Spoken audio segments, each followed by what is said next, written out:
All right, here we go, StrongIsland.com. StrongIsland.com is the home of Strong Island Scene. Happy New Year, everybody. This is the third installment of this rapidly successful, popular attraction featuring Jimi LaLumia, which is yours truly. That's me. Hi, Mary, from RadioInfo.com. Yes, I'm the flamboyant one. It's me right here. Bobby Serra, CEO of StrongIsland.com, of ShopStrongIsland.com. Where are you wearing Strong Island stuff at all? I actually am. I am wearing the underwear, the New York hooded sweatshirt. Okay, look at that modeling. Strong Island logo. There you go.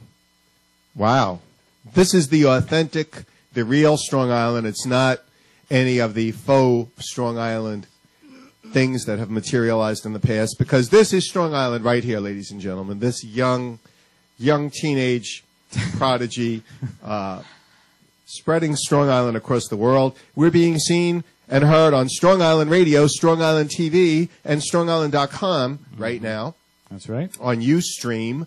And as always, this will immediately thereafter go on to YouTube, where we are doing quite well these days. So if you want to participate, you call in on this number, which will bring you to Skype, which is, the number is 516-945-9099. That's right. That number again is 516. Is Daisy blocking? Oh, we're not using that yet. Okay. She's blocking the phone. We have RCA Records for a long time used to have a dog that would sit and stare into the big horn of the Victrola, and in keeping that tradition alive, we do not have Little Nipper from RCA. They retired Little Nipper. But we have Daisy in the fine tradition of the music industry.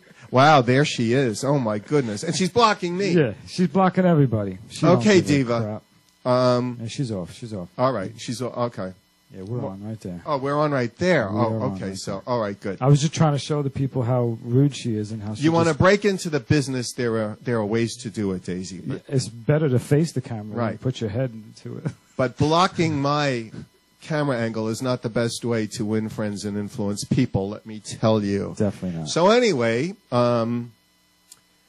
we had a great show last time around with Vic Latino from Party FM. We're going to have a lot of guests this year from the industry. They're just chomping at the bit to join us here. We were going to have Mark Woods with us from Trans-Siberian Orchestra, but that's not going to happen. Yes. Yeah, Mark has other things that had to be taken care of on this particular night. And we want to thank Noel Ramos from the Velvet Rope and from IMC, which is the Independent Music Conference. Exactly. Yeah, big shout out to Noel, no doubt. And Absolutely. And all the guys on the old Velvet Rope and all the guys on the new Velvet Rope, or Tin Pan Alley, rather, which is what that is going to be transforming into. So if you want to get involved and be preserved for all posterity on these YouTube versions that will screen and air for all perpetuity into the end of time, join us. You can leave your messages, and Mr. Lacera will monitor them, and we'll invite you to join in on the show. Bear in mind, folks, this is not a radio show. This is primarily a TV show. It's a visual show, so you can listen to it like radio if you so choose. But if you're on StrongIsland.com and you're hearing us right now, just scroll down a little bit to where it says TV, and you'll actually see me wearing my Jimi LaLumia and the Psychotic Frogs Death to Disco shirt, which is the sleeve of the first single that we did back in late 1977, which started the Disco Sucks movement, and which is funny because, as many of you know, by the late 80s and early 90s, I was a premier DJ playing disco records. You know, time moves on, things change, and I'll follow a buck anywhere it is. You know, I'm a cheap whore. I've always been a cheap whore, and I'll be a cheap whore till I die. And if you don't like it, that's showbiz. Well, what can I you tell do have some standards. I do have some standards. Yeah, I do. I do. So listen, just back to the YouTube. Let's let everybody know what website it is. So you can go to YouTube.com/Strong Island Radio, and that's where you will find all of our archives and our clips and stuff like that, so you can check it out. So we're going to be listening for you if you want to join in, or if you just want to sit back and get brought up to date on everything that's happening in pop culture, because this is primarily a pop culture show. So we're just going to cover the bases. Speaking of pop culture, Strong Island Rocks will be releasing the Psychotic Frogs live at Max's remastered and edited version of a live album that was recorded at Max's Kansas City on Park Avenue South and 17th Street back in 1980. Max's was, for those of you who don't know, the other club in New York City that, alongside with CBGB's, brought us the Ramones, Blondie, the Talking Heads, and all of the New York City attractions. And a lot of my underground faves like Jane County, Cherry Vanilla, Johnny Thunders, and Donna Destry, who all joined in a jam that night on the Max's album. And that will be a release coming very soon on Strong Island Rocks, which is a label, in addition to the various dance. And, oh, is that up on? Yeah, that's up on. Oh, wow. And the original Death to Disco button up there. Strong Island has a variety of labels and dance-related product, which, of course, I put out a bunch of dance singles in the past decade that made themselves felt in the marketplace, and hip-hop as well. What's on the horizon? We basically have 3 labels at the present moment, and that's Strong Island Records, which is the original hip-hop label. Okay, we have Strong Island Dance, which is all our house music and dance stuff, and then we have our Strong Island Rocks division. So we're going to be releasing a lot more rock and roll. His security blanket is that pen, by the way. Watch every episode. I love this pen. I brought him to every therapist I could imagine. I beat him with a car antenna, and nothing works. So we're just going to... I need this. I understand. I understand that you do. Okay, it's quite all right. So, coming soon, Jimi LaLumia and the Psychotic Frogs, live at Max's Kansas City, 2.0 remastered with tracks that were not previously made available, and all the drunken, mindless, in-between song rambling has been removed, has been edited. It's just a straight-ahead rock and roll album that I'm actually not embarrassed to listen to now as compared to my mindless, stoned-out, drunk as a skunk, in-between banter. Well, just think that's going to be classic now. That's still around on the ESP disc label, which in all this time has still never given me a proper accounting. But I'll tell you that Live at Max's album is on Rhapsody. It's on eMusic. It's on iTunes. It's on Amazon.com. It's on Spotify. It's everywhere you look. And I guess the exposure is wonderful and what have you. But I was thinking it's a good thing that you dropped out of the presidential race, because I think some of that could have came back to haunt you. Well, that's the idea. I mean, controversy sells. Let's face it. Everybody complains about, this scandal and that scandal. But we love scandal in America. We love... It's a tradition. Gangsters. We love sex scandals. Liz Taylor. Was she as great an actress, or was she as great at accumulating husbands and diamonds and what have you? I mean, we admire that. It's the American way. We are a consumer-driven country. Kim Kardashian is like Elizabeth Taylor without the talent?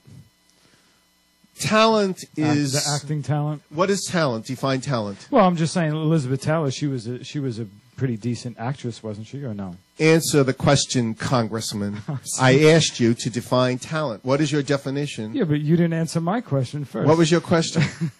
I don't know. Your question was based on the parameters of the defining presentation of the word talent, and I'd like to know what you think talent is. I consider somebody talented who somebody has a particular knack of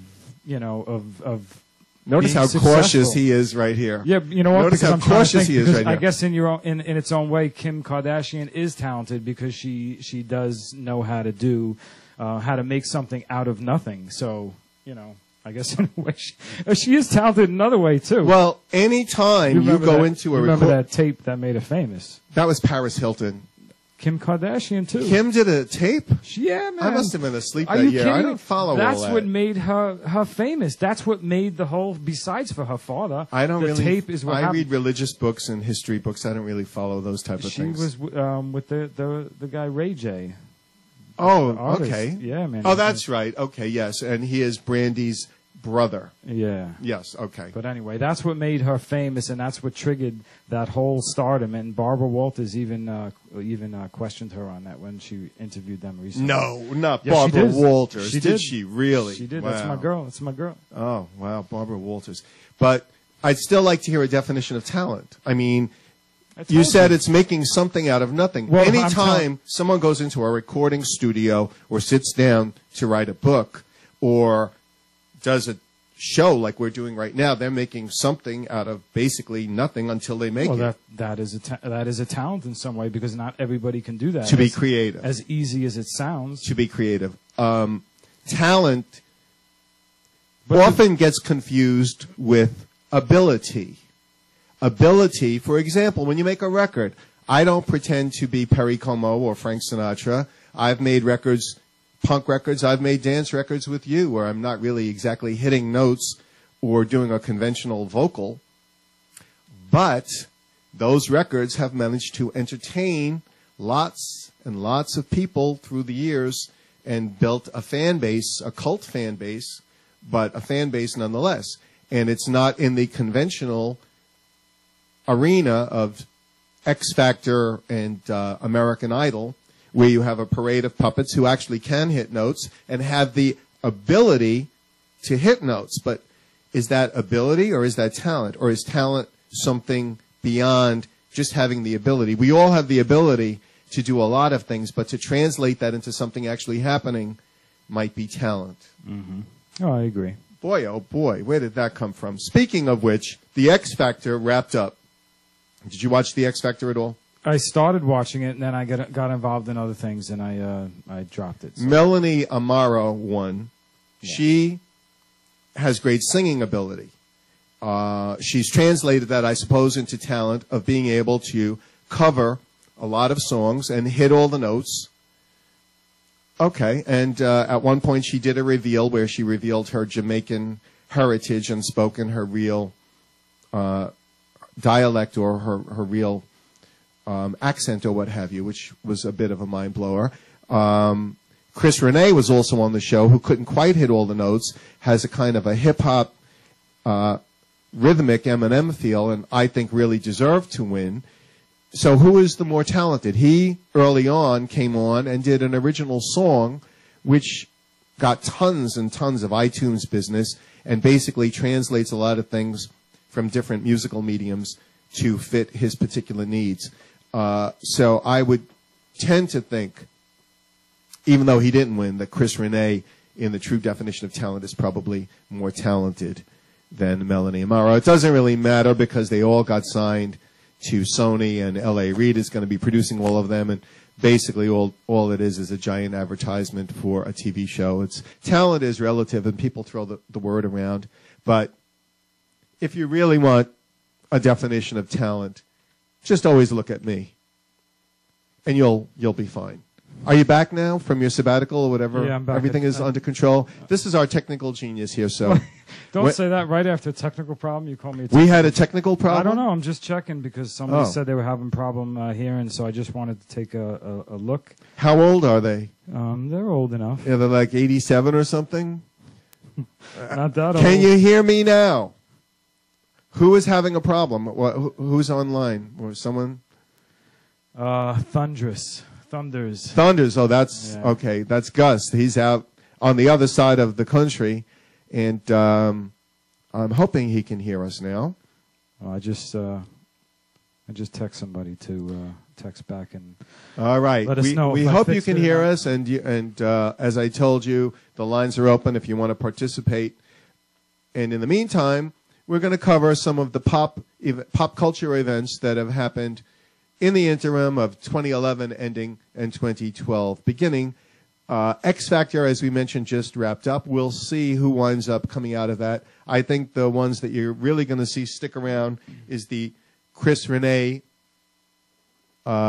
character, who I mentioned already, and the kid named Astro, who was a really talented little hip-hop kid, and broke the veil when he made it clear that he was not happy about losing, when he was not getting enough votes, and he had a great big outburst on stage, and they chastised him for being unprofessional. But we love divas. We love outbursts. We love Axl Rose, and I love Diana Ross having her wild fits. That's a future Kanye West right there.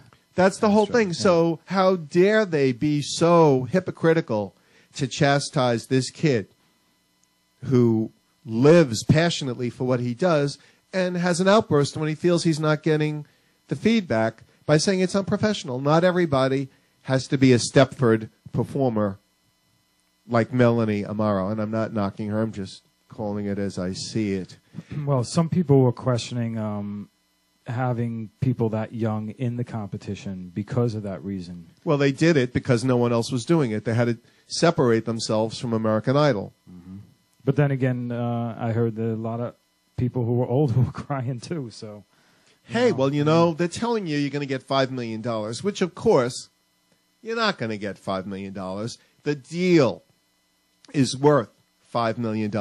And after management, PR people, studio costs, making the videos, and what have you are done, you'll be able to live on Burger King for about a year very comfortably. Yeah, because don't forget, you owe them that $5 million. That's got to come out of your future sales. So you got a $5 million loan on your career. So, but that's not how they present it to the American public. The American public thinks that they're going to get a check for $5 million and go off and buy methamphetamine or whatever it is that pop stars do these days. And it just doesn't work that way.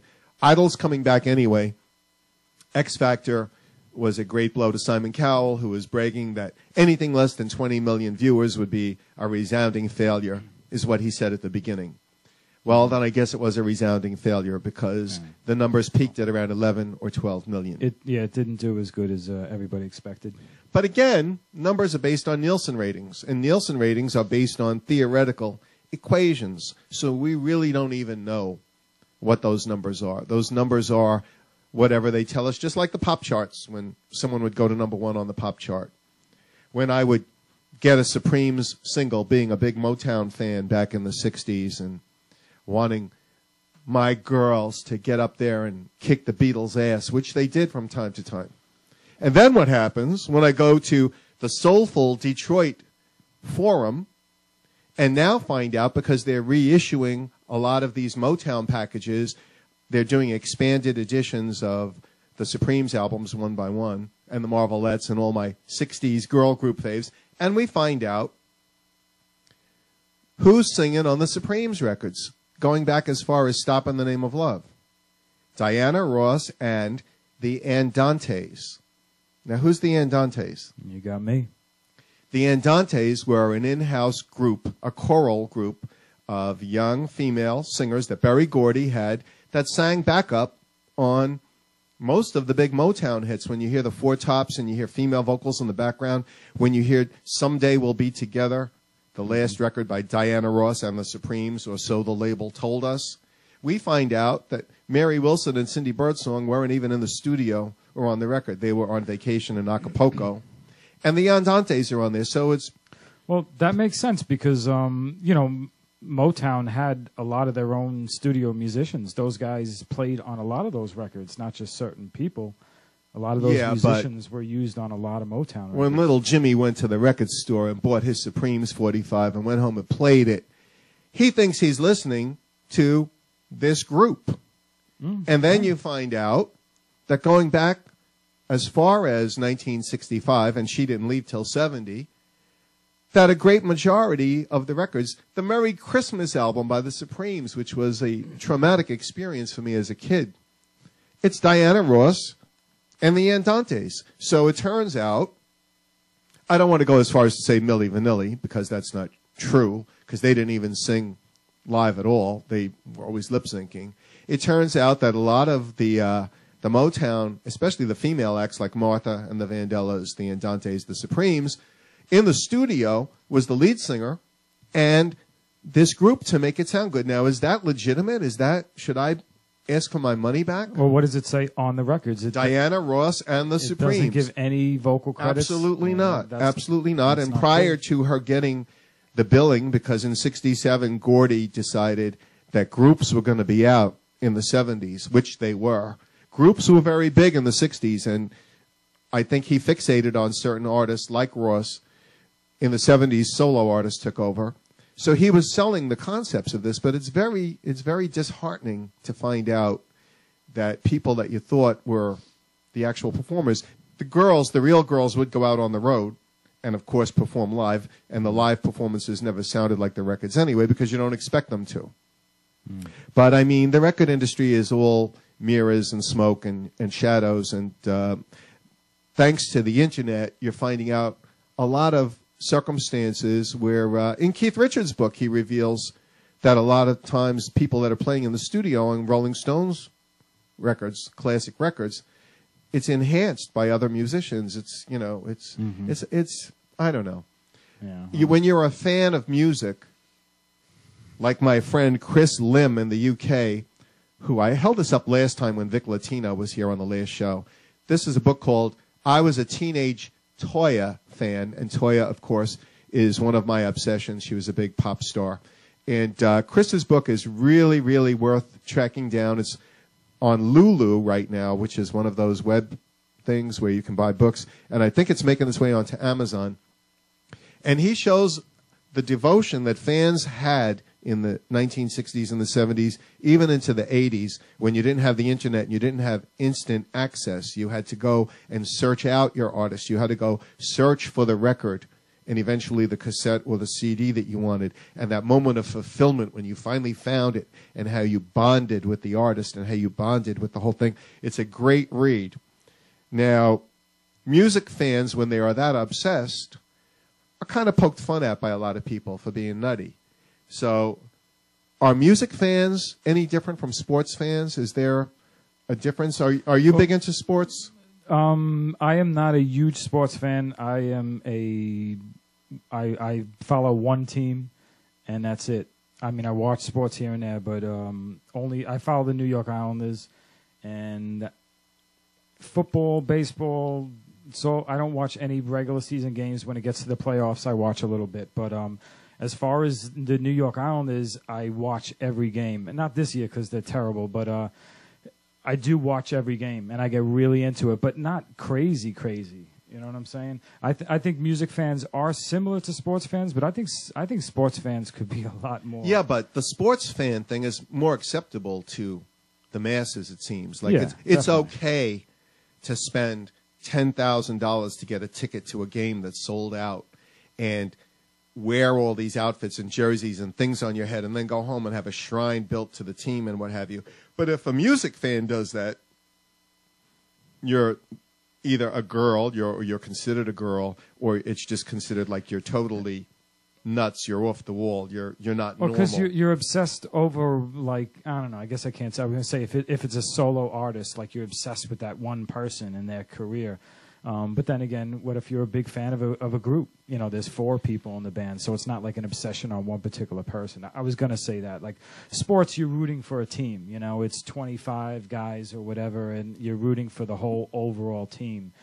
But then again, you know. If someone leaves a group, though, people still will remain loyal to the group. I mean, well, not necessarily. Guns N' Roses just had one of the biggest tours, and they're being voted #1 on ClassicRock.com and a lot of these sites. And all it is Axl Rose and the Andantes, basically. I mean, it's the same type of thing. They supposedly might be getting back together for their induction.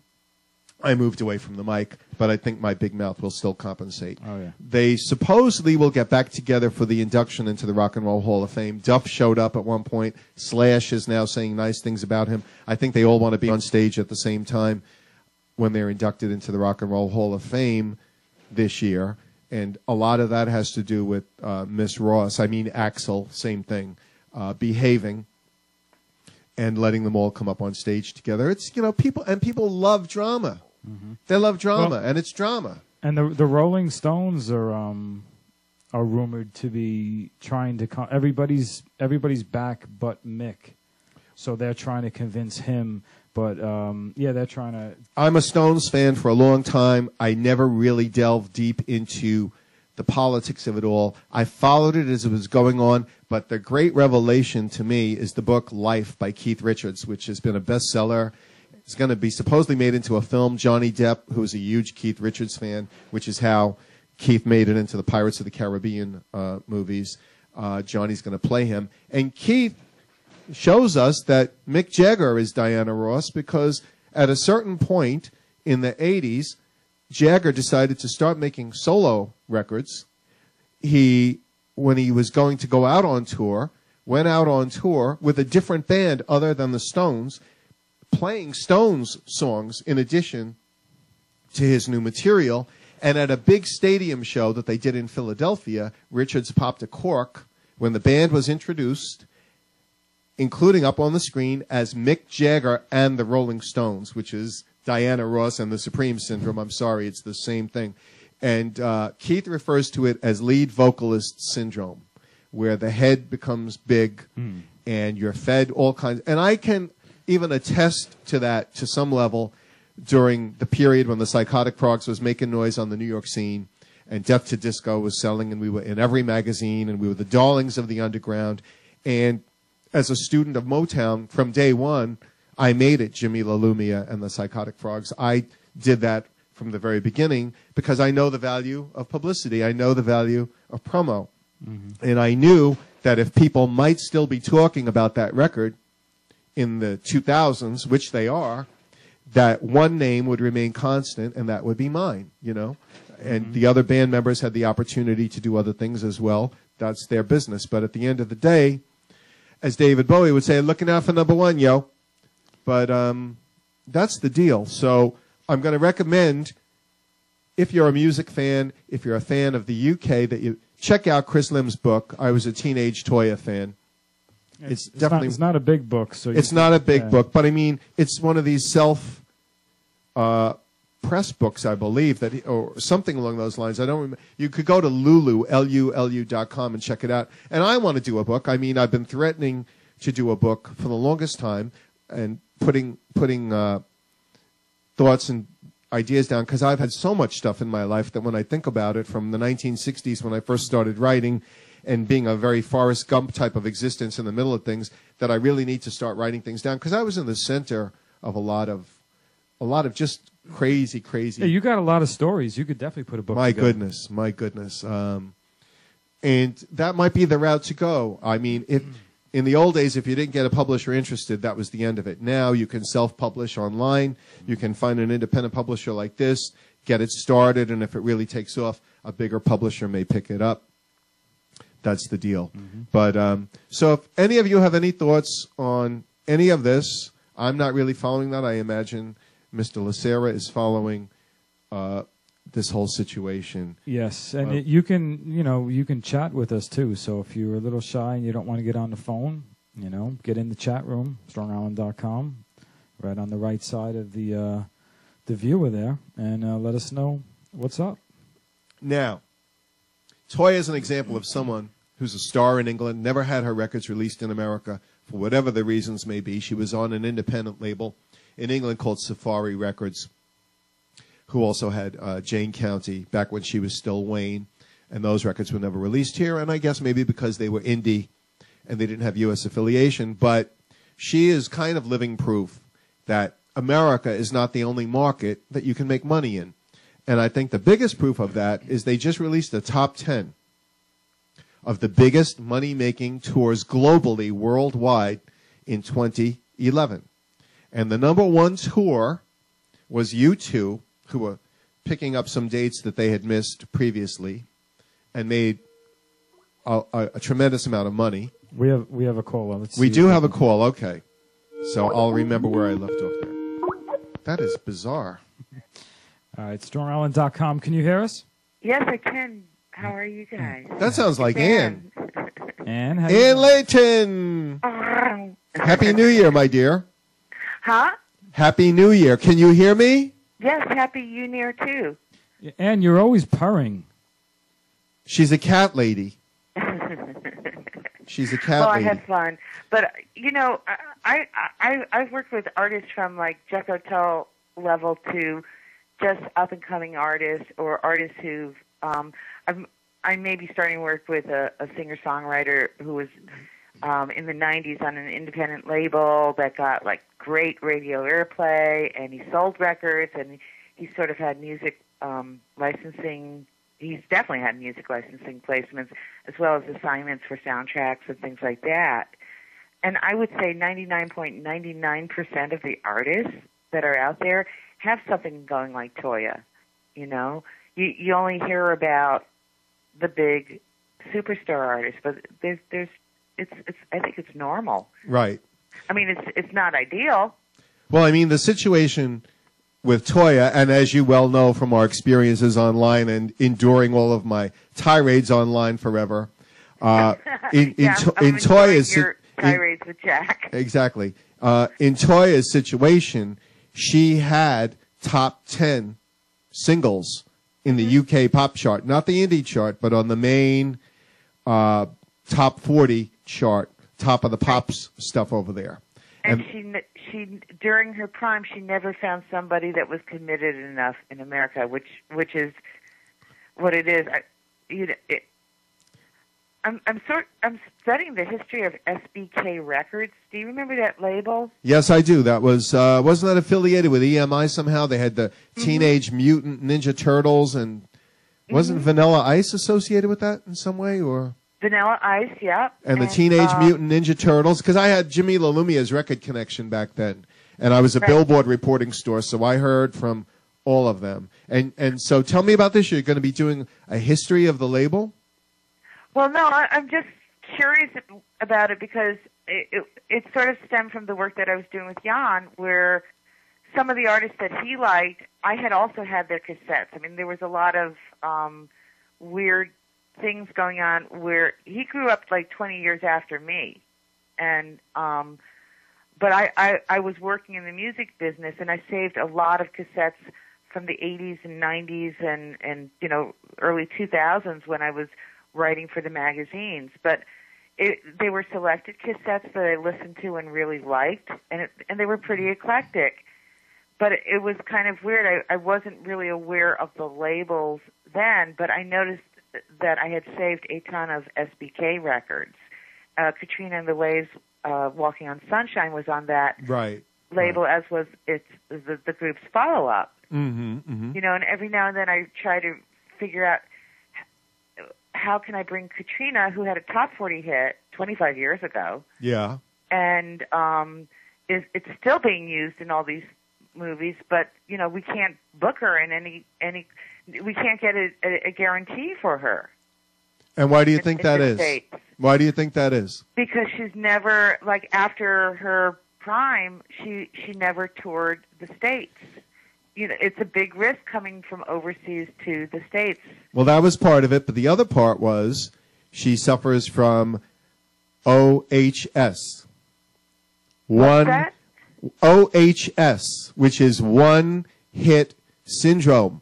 And unfortunately, the label wasn't able to get another really big hit out on her after Walking on Sunshine. And as you well know, the majority of artists who've had hit records since time began are what are referred to as one-hit wonders, which is kind of tacky because getting a hit record is a really big deal, even if it's only one. And getting back to Toya, I had a chat with Toya from the UK finally for the first time about a month or two ago, and we talked about Kim Wilde and some of her other friends. And one of the female artists I mentioned, I said, well, she only had one hit in America, to which Toya replied, well, that's one hit more than I've had. And the point is that one hit will be enough to tour, at least, you know, not big arenas, but at least to get a footing to get club gigs. I can't imagine that she cannot work forever in some capacity based on Walking on Sunshine, correct? Well, she does work forever over there. Right. You know, and I actually have a couple of different types of touring situations that I could quote unquote put her in. Right. Where we have an American band backing her or something like that. You know, but is it a good idea for her? Who can we get from, that she's playing with now or from the original ways? I've never investigated that. Well, in the UK, they have, and again, as a Toya fan, I became aware of it when it happened because she originally was going to appear alongside Adam Ant, who was the male version in 81, 82 over there of what she was the female version of. It's called Here and Now. Right. And they would put together Adam, Toya, China Crisis, Patsy Kensit from, what was it, Seventh Wonder or Eighth Wonder, whatever the band was over there with Patsy Kensit, Howard Jones, Martin Fry from ABC. And they would put them all together on this Here and Now tour so that there is strength in numbers together, together as an attraction like that. And these tours over there pull really big crowds, especially in the summer in the festivals. Boy George jumps on board and all of that whole 80s thing. So I would think Katrina, on the strength of that record being so powerful, it was Walking on Sunshine, wasn't that in the middle of a political scandal that some politician was using the record, and Katrina actually was not a fan of that particular politician and asked them to stop using it? That happens a lot, actually. But I mean, the record, the song is that high profile that I can't imagine that she couldn't be able to link up with similar artists from that 80s. Oh, I'm sure she can. I'm sure as all heck she can.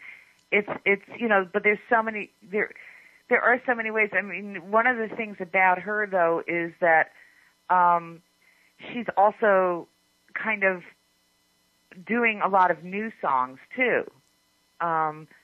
So I think that she also wants to associate with younger artists and not be the only 80s thing. Well, I don't know that for a fact. Mm-hmm. But a lot of artists have a thing where they just want to keep include their hits and do new things. So it's kind of an interesting thing. But I think you're definitely right. 80s packages definitely work. Yeah, I mean, right now, actually, using as a timeline, by now, 90s should be, because in the 1950s music, when rock and roll first got rolling, in the 70s, I think, is when, in New York, WCBS FM came on as an oldie station, because there wasn't oldie stations before the 70s, because rock and roll was too new to warrant it. And in the 60s, people used to put their nose up at old records. If it didn't just come out this week, we didn't want to hear it anymore. It's kind of like how house music was in the late 90s and early 2000s. You had all these divas that record was out a month ago. That record sucks. It's kind of like the syndrome in punk and new wave. U2 were cool until they had a hit record. Now they're not cool anymore. The Police were cool until they had a hit record. Guns N' Roses were cool until they had a hit record. The B-52s, I remember when they played at Max's. Their first gig in New York was at Max's, Kansas City. They were cool until they had a hit record. Because there was that whole, I guess you would call it snob factor. I want to like what I like.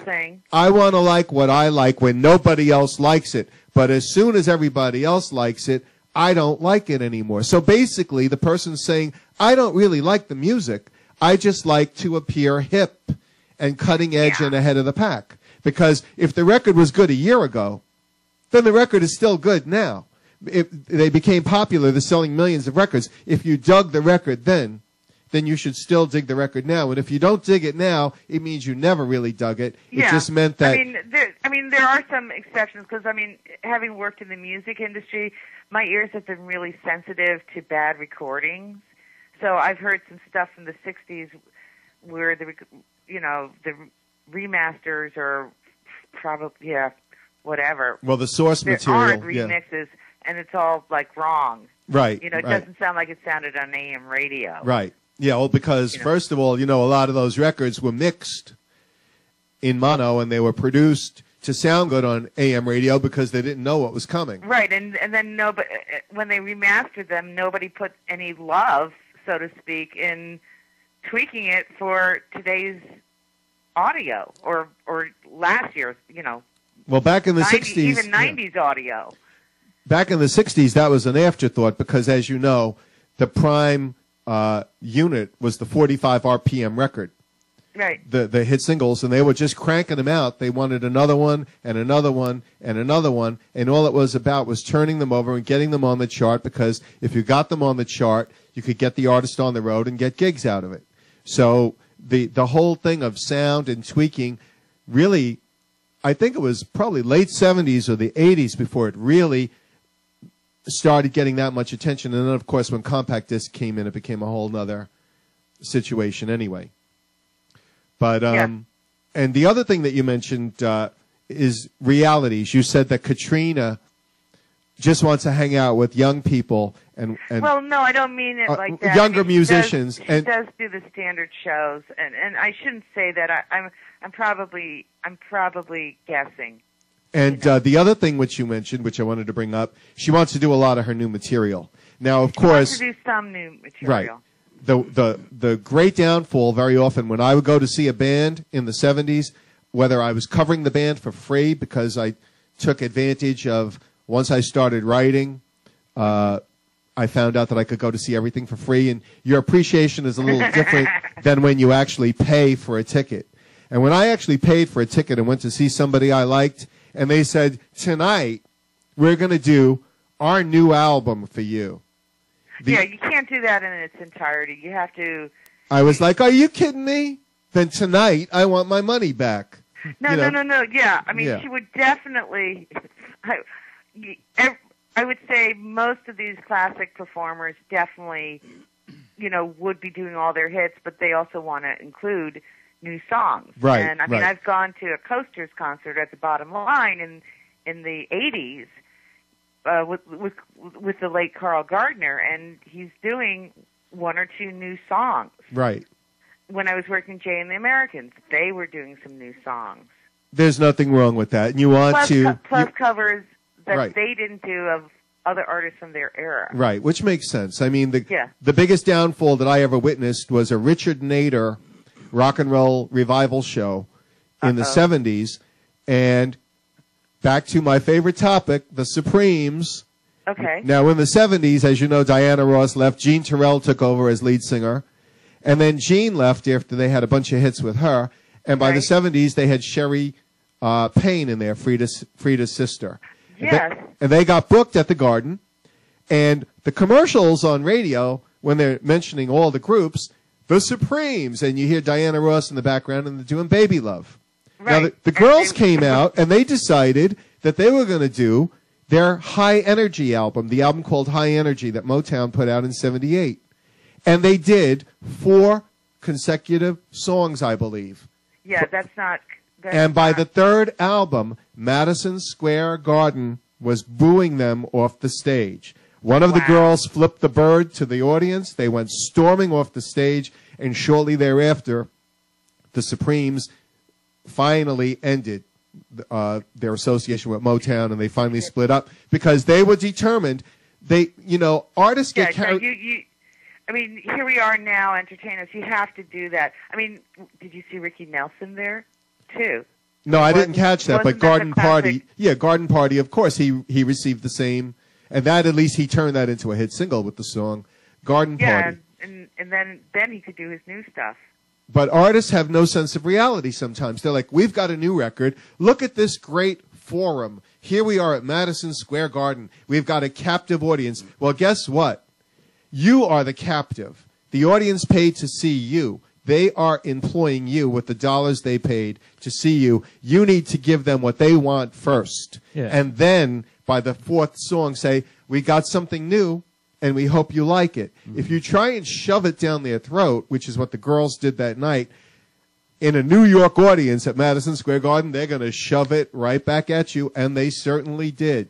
Yeah. And artists get caught up in all of that sometimes. They get this head syndrome of I can get away with anything, and we've got this we've got this platform right now. We're at the Garden. We're going to take advantage of it. Well, guess what happens? Hey, and you always said people like what they're familiar with. And, well, Rick Sklar at WABC, and I always talk about this when I DJ because I've DJed on Long Island for years, and I DJed in the midst of all the house music guys who always wanted to play nothing but new. Underground, and I was constantly employed because I played hits. I played records that people wanted to hear. When I went up to WABC to interview Cousin Brucey in 1970, I met Rick Sklar, who was the program director, and I was young, idealistic back then, and I said, why do you keep playing the same 14 records over? You've got this great platform. See, I had the same head back then. You've got this huge audience. Why don't you expose them to new music? And he said, because if I expose them to new music, I wouldn't have the huge audience that I have right now. And the line he said was, remember this and you'll always do well. People don't always know what they like, but they sure do like what they know. And I've repeated this for years and years and years, and I use it as my guideline when I DJ, and it works. Well, how many times have you heard a song? But what if you, have you ever tried when you're a DJ to work in something that you know in your gut is as good as the rest of the song? You incorporate it into the set, but you don't kick off. You kick off with the least common denominator stuff. You get the floor going, and once the floor is going and they're boozed up a little bit, and they trust you as a DJ after an hour or two, you can start to incorporate things into the mix. Yeah. See, my roots are in progressive rock radio, for real, like literally freeform. But there was a certain discipline that we had to do, which was, unbeknownst to the fans that listened to the station, but it was known to us, where certain once an hour we could play a totally obscure new song, but that song had like a 6 or 7 hour rotation on our station. Right. Then we could at another part of the hour, not when we played the new song, but let's say 20 to 40 minutes difference. Okay. Yeah. We had to check when the previous jock played his obscure song. Right. We had a free-form pick. Right. But we had to be cautious because some of these free-form picks, we could pick a request that the listener called in with. Okay. So it was like, hey, after 1 p.m., I opted for commercial hard rock because the competing station in our town was 97 Rock. Right. In Buffalo, which is still a monster, and every song that 97 Rock played fit. You know, Cheap Trick into Supertramp into Bruce Springsteen, blah, blah, blah. Right. We were going from, our playlist from the morning was some of my Facebook more obscure friends like Sally Rogers or Priscilla Herdman or Dave Van Rock, who's not obviously with us anymore. Right. All the way to Dan Fogelberg, and then, some jazz and some whatever, but it had to be nestled in the James Taylor and Carole King and Pink Floyd or what have you. In the afternoon, I purposely would always, I would say 80% of the time, choose something like AC/DC or Ozzy Osbourne or whatever. Once in a while, I would, put on Wendy O. Williams or. Oh, cool. Yeah, well, it becomes an art form after a while. It becomes an art form after a while, and you always run the risk when you do that you're losing audience. Yeah. That one record. I would be stoned if I played disco. Your disco sucks. Well, there was a language barrier there, and Ann was an early Psychotic Frogs fan. Ann got the Death to Disco single when it was new, which she reminds me of all the time. So she's seen some shit. And I have to tell you, we've got Noel on the line. We're going to have to let him through. But first of all, I want to thank you for the Jan Close CD, which is wonderful. Oh, who's saying this? Is this Jimmy? This is Jimmy. You're not watching us. You love Jan CD?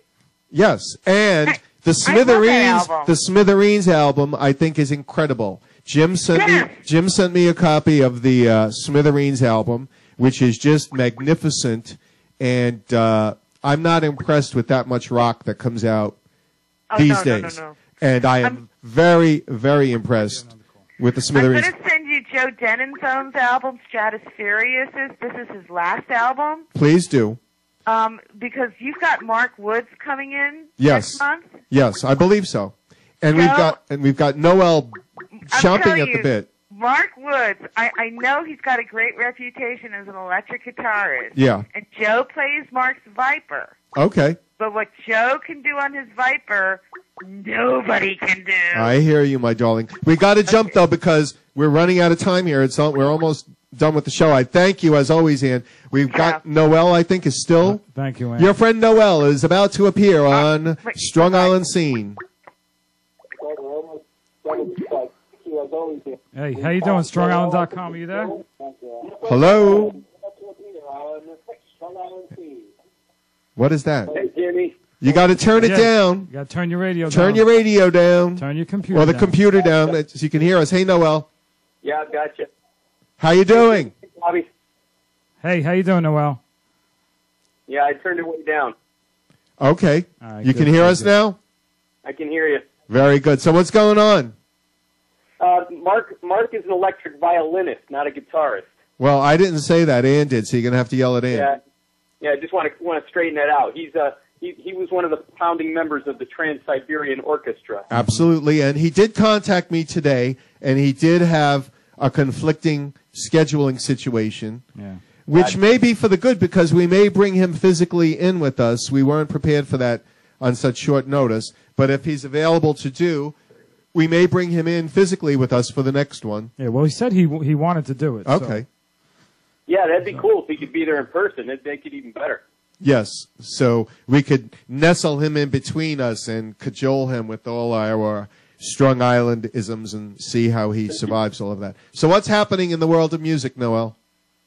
Well, I was just interested in the conversation you guys were having, and I was going to, try to pipe up with some input on the copyright situation, which I can't seem to get anybody to give me much feedback on. But I'm very curious to see what's going to happen when the copyrights start to revert to the owners. Like with the Eagles and Bruce Springsteen and some of these really big hits that the labels have been making money on all these decades, and now they're going to be losing that income. Now, when you say the copyrights revert to the owners, you're talking about the master recordings, correct? Yeah, exactly. Because the copyright, if you wrote a song, the copyright is yours. I mean, you have to be paid royalties, correct? It depends on the deal you made with the label. And if you sell your publishing, yeah. So if that label, if the label owned the copyright because of the contract, the rights revert to the artist after 35 years. So anything any deal that was made in 1976, those revision rights are coming up. The reversion rights, rather, are coming up. Right, exactly. And I mean, with the technology being what it is, the artists are in a better position to market now than they would have if the internet and all of that didn't exist. But Noel, I'm surprised you're not hyping IMC. Why don't you tell us a little bit about it for the folks that are checking this show out that do not know anything about it? Yeah, okay. I'll be happy to. It's the Independent Music Conference. This is our 8th year. It will be our 13th event. We've done more than one per year, certain years. We've done it all over the country now at this point: Philadelphia, Dallas, West Virginia, Massachusetts, and Los Angeles. We'll be back in Los Angeles again this year. And we're also looking at a couple other events this year, hopefully one in my home state of Connecticut, which I'm kind of excited about. And what happened to New York in all of this? Well, I've always kind of shied away from New York because that's a huge city, and the INC is a very small event. I'll protect you, Noel. I'll protect you. Cool. I'll watch your back. I'll take care. I'm a New York boy from way back. But if people want to find out about it, what is the website? Where do they go?